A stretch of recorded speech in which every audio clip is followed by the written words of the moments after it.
I want to talk to you today about the power of silence. I want to speak to you about the importance of focusing on your own journey and not being distracted by the noise of this world. The world we live in is filled with distractions, social media, opinions, gossip, and criticism. People love to talk. They talk about you, they talk about your past, they talk about your mistakes. But I have come to tell you today, it is time to stop listening to the voices of the world and start listening to the voice of God. The world we live in today is filled with noise, constant chatter, opinions from every direction, and distractions that can pull us away from what truly matters. Everywhere we turn, people have something to say about how we should live, what we should do, and who we should be. The voices of society, social media, friends, family, and even strangers try to shape our identity. But in the midst of all this noise, we often forget the most important voice of all, the voice of God. Many people waste their energy trying to meet the expectations of others, seeking approval and worrying about opinions that hold no real value. They let criticism discourage them, they let rejection define them, and they let doubt creep into their hearts because they have been too focused on the wrong voices. But the Bible tells us in Lamentations 3:26, it is good that one should wait quietly for the salvation of the Lord. That means we don't need to constantly respond to the world. We need to be still and trust that God is leading us in the right direction. Jesus himself was criticized, mocked, and doubted. The Pharisees constantly tried to trap him with their words. The crowds that once praised him later shouted for his crucifixion. People questioned his authority, his mission, and his identity. But Jesus did not allow their words to distract him from his purpose. He did not waste time defending himself to those who were never going to believe in him anyway.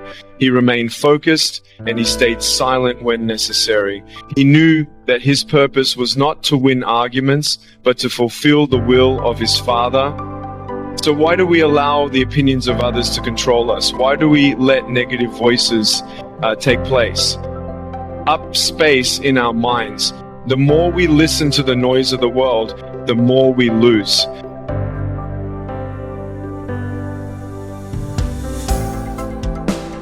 Do not come down to argue with people who don't matter. Stay focused, stay silent, and let your life be the proof of God's hand upon you. Focusing on your own growth is one of the most important things you can do in life. Too many people spend their time looking at what others are doing instead of working on themselves. They compare their journey, their success, and their progress with those around them. But the truth is, comparison is a distraction. It steals your joy, wastes your time, and keeps you from becoming the person God has called you to be. God has a unique plan for your life. He did not create you to follow someone else's path or to live according to someone else's timeline.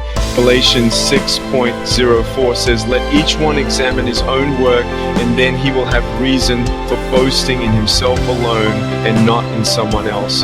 In other words, focus on what God is doing in your life. Your journey is different from anyone else's, and when you compare yourself to others, you lose sight of the blessings God has placed before you. One of the biggest traps in life is constantly measuring yourself against others.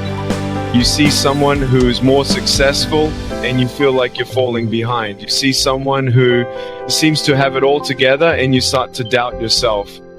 But what you don't realize is that everyone has their own struggle, their own challenges, and their own process.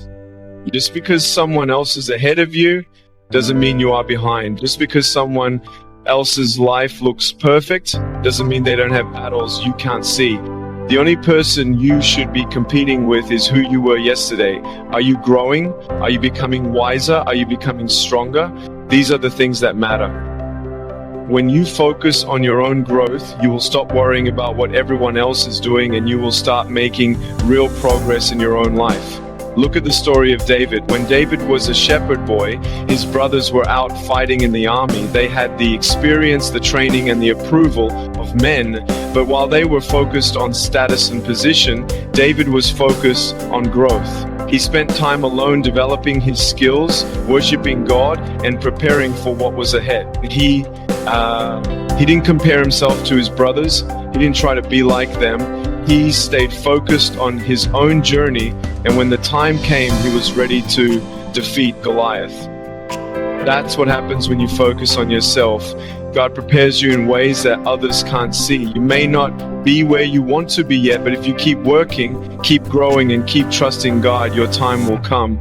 Stop looking at others, stop comparing, and stop competing. God is working in your life, and if you stay focused on your growth, you will step into the blessings He has prepared for you to lose. Side of who we are in Christ. Instead of looking outward for validation, we must look upward for direction. God has already called you, chosen, redeemed, and loved. You don't need to seek approval from people when you already have the approval of your Creator. When we stop listening to the noise of the world, we gain clarity. We stop second-guessing ourselves. We stop feeling the need to explain every decision. We stop wasting time on things that don't matter and start focusing on what does: our purpose, our faith, and our growth. There is freedom in silence. When you stop trying to respond to every critic, when you stop worrying about every opinion, and when you stop chasing the approval of others, you will experience peace like never before. You will hear God's voice more clearly, and you will move forward with confidence, knowing that He is leading the way. So today, make a decision. Stop listening to the noise, start listening to God, and focus on the path He has set before you. The world will always have something to say, but only one voice truly matters: the voice of the one who creates it. You don't have to prove yourself to anyone. Too many people go through life feeling the need to explain themselves, defend their actions, or justify their choices to others. They feel pressure to meet the expectations of society, friends, family, or even strangers. But the truth is, no matter what you do, there will always be someone who doesn't understand you, doesn't support you, or doesn't believe in you. And that's okay. Your purpose is not to convince people of your worth. Your purpose is to walk in the closet. Calling that God has placed on your life. Jesus Himself faced constant criticism. The religious leaders doubted Him, the people questioned Him, and even His own disciples sometimes struggled to fully grasp His mission. Yet Jesus never felt the need to prove Himself to anyone. He didn't waste time arguing with those who refused to believe. He didn't try to convince the Pharisees that He was the Son of God. He simply stayed focused on His mission. When they mocked Him, He remained silent. When they accused Him falsely, He let His actions speak for themselves. His miracles, His love, His sacrifice, these things spoke louder than any words ever could. Many people struggle with self-doubt because they are too focused on what others think of them. They live for the approval of people instead of the approval of God. But Galatians 1:1 says, "Am I now trying to win the approval of human beings or of God? Or am I trying to please people?" If I was still trying to please people, I would not be a servant of Christ. When you understand that you don't have to prove yourself to anyone, you will have to prove yourself to anyone, you will walk in freedom. You will no longer feel the need to explain why you are making certain decisions, why you are growing, why you are changing, or why you are choosing to follow God's plan for your life. People may not understand you, they may not support you, but their understanding is not required for your success. Some of the most powerful moments in life happen in silence. When you stop trying to prove yourself, when you stop chasing validation, and when you simply focus on doing what God has called you to do, the results will speak for you, for themselves. Your growth will be your proof. Your success will be your answer. Your life will be the testimony. Nehemiah was building a wall when his enemies tried to distract him. They called out to him, trying to get him to come down and argue. But Nehemiah responded in Nehemiah 6:03, "I am doing a great work and I cannot come down." That needs to be your mindset. You are doing a great work in your life. You are growing, changing, and stepping into God's purpose for you.